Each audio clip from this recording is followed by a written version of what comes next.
Hello everyone, and welcome to SharePoint Developer Training Course Programming C# 4.0 Lesson 4. Today we're going to be talking about mathematical operators. You're probably already familiar with what mathematical operators are if you took any math classes. Let's go ahead and open up C# and look at today's itinerary. Again, you see the mathematical operators up at the top, and then we have all of our operators right here. So we have addition, subtraction, and in computer speak, I guess you'd say, this is our multiplication, this is our division, and there's the funky one that you may not have heard before, which is modulus, and we'll go over that. So let's go ahead and give these things a shot. What we'll do is we'll go ahead and just do a console write line as we're familiar with from the previous lesson. So okay, and then we'll do, let's say, 4 plus 5 equals, we have to add our substitution parameter, then 4 plus 5. Now if we run this, we should get our answer. Perfect. Okay, let's do one for each one. So we'll do console write line. Let's see, we'll just do 5 minus 4.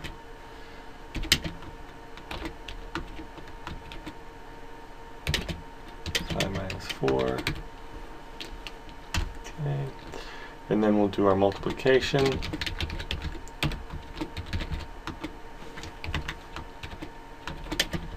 Five times 4 equals,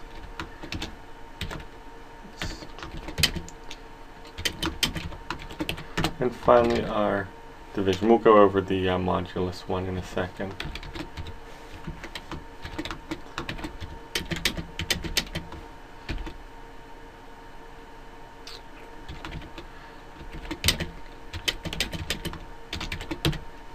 Okay, so we'll run this and let's see what we get.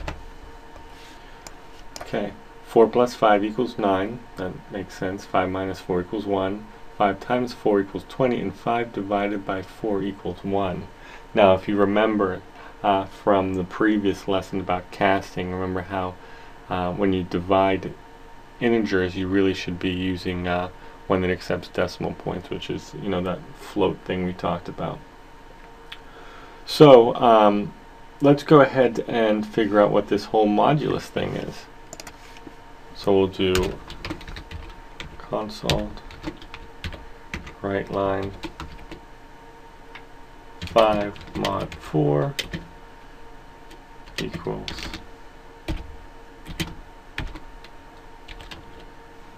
this may actually be somewhat deceiving.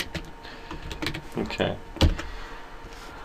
so what we do is modulus is essentially how you pronounce it would be 5 modulo 4 equals 1. So this whole modulus symbol, what it does, and you see this 1 here, it actually shows you what the remainder is. So if we had, let's change these numbers here. I mean, doing it on the fly, you could probably plan it out a little better, but let's see here, 10. So now we should get, 2 for this, right? 10. Yep. And then this is still going to give us our remainder of 1 because I just changed the description. Okay, 10 modulo 9. Okay, there we go. So that's what we were shooting for. So 10 divided by 4 is 2, and when we cut out the remainder, and 10 modulo 9 is 1 because we have a remainder of 1. So if we change this to 10 modulo 4, okay, what are we going to get? Let's do this. We'll do 3. Okay, and then we're going to get 1 because 3 goes into 10 3 times with a remainder of 1, and then if we do 4, we should get 2. So that's pretty much the operators. Now remember, we can use we can use variables here too. So if we want to create a variable, we'll just do int my int equal 5, int 2 equal 4. And we could easily just substitute this here. So my int 2, and there we go. Same exact thing.